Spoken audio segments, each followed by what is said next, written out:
Good evening, I'm Farhana Sheikh and you're tuning into AWANI tonight. Prime Minister Datuk Seri Anwar Ibrahim will answer 3 queries from MPs every Tuesday during the 15th Parliament seating. During the 1-hour question time, MPs will hear directly from the Prime Minister on national policies. Speaker Datuk Johari Abdul says the usual ministers' question time will continue every Thursday, with cabinet ministers to respond to questions in the Dewan Rakyat. He also announced that MPs may choose not to wear neckties during the second session of the 15th Parliament. They would also be allowed to wear long-sleeve batik every Thursday. In December last year, Johari made it optional for MPs to wear ties during the second day of a special parliamentary sitting. Allowing MPs to question the Prime Minister directly in Parliament sittings is a step towards improving transparency in governance.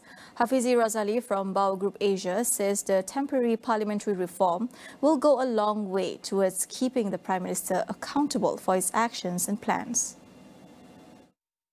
But because of similar structure to the United Kingdom, I guess it's best to refer to how it's practiced over there, where the Prime Minister is actually allocated a fixed amount of time for him or her to be answering questions from the MPs. And what's more interesting is that this has been done for a very long time without any major hiccups, and is actually good on both sides of the divide, because with the change of Prime Minister, that means the Prime Minister is always accountable directly to the MPs, and of course MPs are always answerable to their constituencies, right? So this would be a good opportunity for the people, the Rakyat, to be answering or to be demanding their MPs to ask questions, and then MPs can just deliver by asking the questions directly to the Prime Minister. Since the PMQ is still in the testing stage, how likely would it become something permanent in the Dewan Rakyat? I think it's all about political will, since the Prime Minister himself is adamant and confident of his ability to be doing this. I don't think it should be a problem. But then what will happen then is that the House will have to go through the necessary procedures in order for this regulation, the standing order, to be amended. And then once it's done, then it can be part of the Parliament's schedule in order for the Prime Minister to be coming in every week. Otherwise, it's going to be optional on the Prime Minister and also subject to the Speaker's approval. Considering that Anwar Ibrahim is an experienced candidate, not an experienced candidate, but an experienced person for this role, having been in politics for a very long time.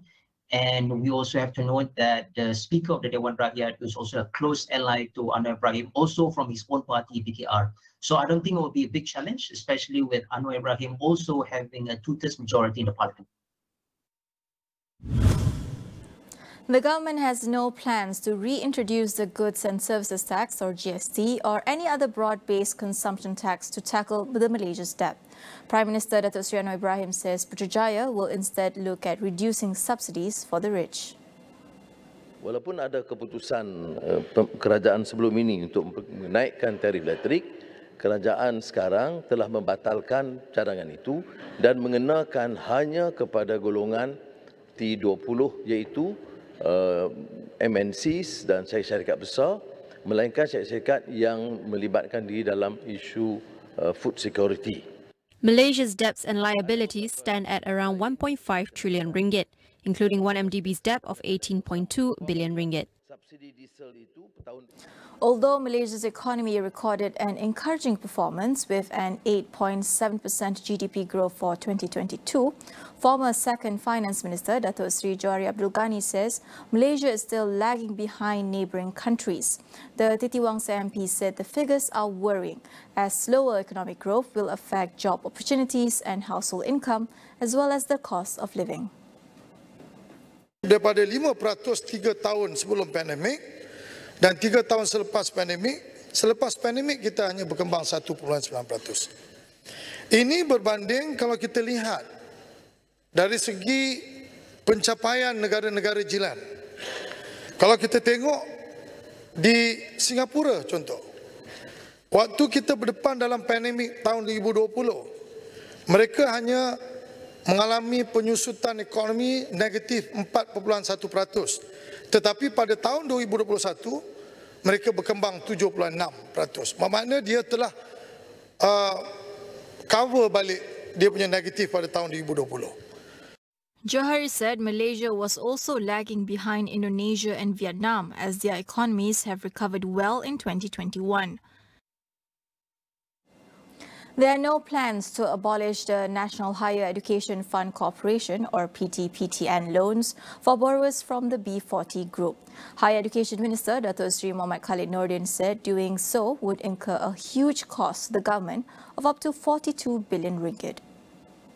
Berdasarkan unjuran atau anggaran awal PT-PTN, cadangan pemansuhan pinjaman PT-PTN bersasar kepada golongan miskin dan isi rumah B40 akan melibatkan seramai 1.84 juta peminjam dengan jumlah pemansuhan pelupusan sebanyak 42.34 bilion ringgit.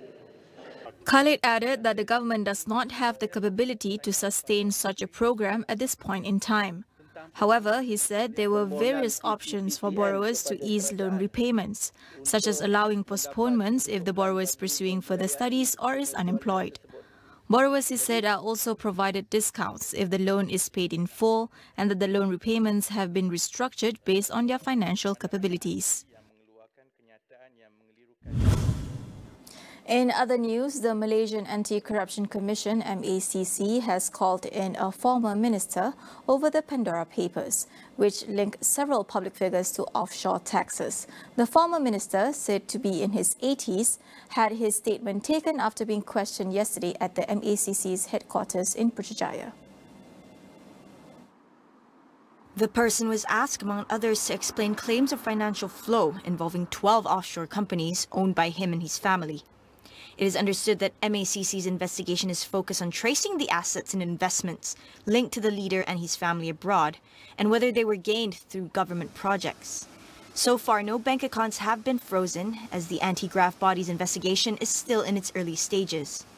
The Pandora Papers referred to the millions of leaked documents that revealed offshore accounts of past and present leaders, including politicians, billionaires and business leaders. Several Malaysian politicians were named in the papers, which were released in October 2021. How are cases of misconduct by those in sports handled? Is there transparency and due process in the disciplinary procedures? Tonight on Consider This, we speak to our guest about creating safe, fair and inclusive sporting environments in Malaysia. We will go for a quick break. Stay with us.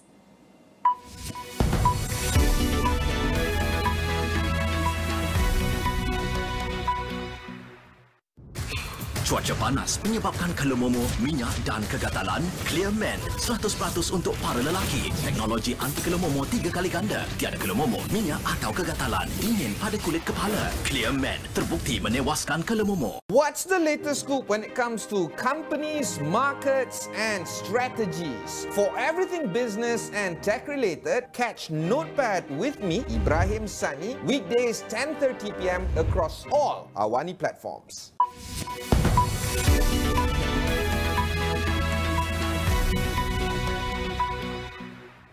Welcome back. The death toll from the devastating earthquakes that struck Turkey and Syria are now known to have crossed 37,000. Chances of finding survivors more than 1 week after the disaster are shrinking fast, yet rare stories of survival are still emerging. At Turkey's Kahramanmaraş province, 17-year-old Muhammad Enes Yaninar was rescued from the rubble at an apartment block nearly 198 hours since the first earthquake struck. State-owned Anadolu News also said his brother, 21 years old Baki Yaninar, was rescued after him. Both were placed in ambulances and taken to the hospital. Their condition was unclear. Some rescuers are still working through the night to rescue people clinging to life beneath the rubble 8 days after the quake. But others were bracing for the inevitable scaling down of operations as low temperatures reduced the already slim chances of survival. Some international rescue workers have started to leave. The United Nations say that the focus is now switching from rescue operations to shelter, food and schooling. Despite the cold weather in Turkey, tracker dogs Denti and Frankie from the Fire and Rescue Department's K9 unit are hard at work, helping in search and rescue operations. Both dogs have successfully assisted in the discovery of 10 bodies of earthquake victims buried under the rubble so far. K9 unit operator Tivaragan Utaman says working in a different climate has not deterred Frankie from carrying out rescue efforts. Susah sikit. Susah pasal kita duduk di cuaca panas. Dia datang di cuaca sejuk kan. Macam kita rasa ni lah. Macam anjing, kayak Frankie ni boleh buat kerja dalam situasi mana pun dia boleh buat kerja. Okay, for the moment anjing ni di cuaca bagi sejuk, dia keadaan dalam sihat. Keadaan pun dia aktif lagi, boleh buat kerja di bila-bila masa.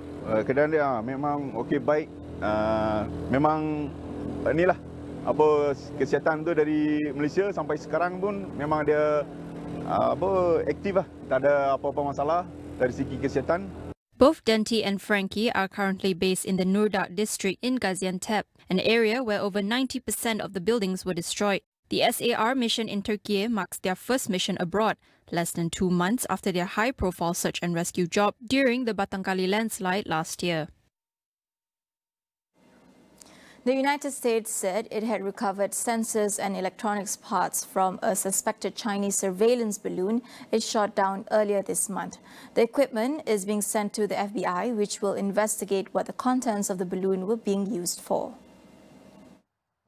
In a statement issued by the U.S. Northern Command, crews have been able to recover significant debris from the site, including all of the priority sensor and electronics pieces identified, as well as large sections of the structure. U.S. officials said the high-altitude balloon originated in China and was used for surveillance, but China said it was merely a weather monitoring airship that had mistakenly blown off course and accused the U.S. of overreacting. Since the first incident on February 4th, American fighter jets have shot down 3 other flying objects over Alaska, Canada's Yukon Territory, and Lake Huron on the US-Canada border. Meanwhile, China on Monday said the US high-altitude balloons had flown over its airspace without permission, more than 10 times since the beginning of 2022, drawing a swift denial from Washington. New Zealand declared a national state of emergency for only the 3rd time in its history as Cyclone Gabrielle battered north of the country.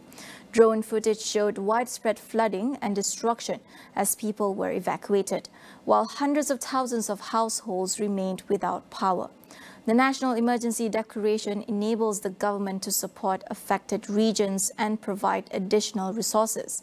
But the full extent of the cyclone's wrath is unclear, with some isolated communities on the North Island cut off from communications and inaccessible by land, sea or air.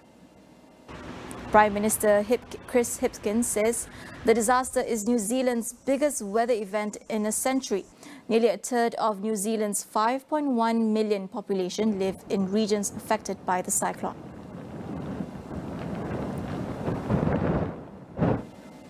Meanwhile, 3 people were killed and 5 suffered life-threatening injuries after a gunman opened fire at Michigan State University's main campus in East Lansing. The shooter was then found dead hours later from a self-inflicted gunshot. That suspect is, we now know, is a 43-year-old male. That 43-year-old male is not affiliated in any way with Michigan State University. He's not a student, faculty, staff. And we have no idea why he came to campus to do this. Authorities said the suspect opened fire inside a school building shortly after 8 p.m. local time on Monday. The gunman then moved on foot to a nearby building where more shots were fired. Initial investigations found that the 2 buildings at the center of the shootings are accessible to the general public during business hours. No motive of the shooting was identified. Those seriously injured were sent to hospital for treatment. University police had called all classes and campus activities to be cancelled for 48 hours. That is all we have for you. I'm Farhana Sheikh. Thank you for watching.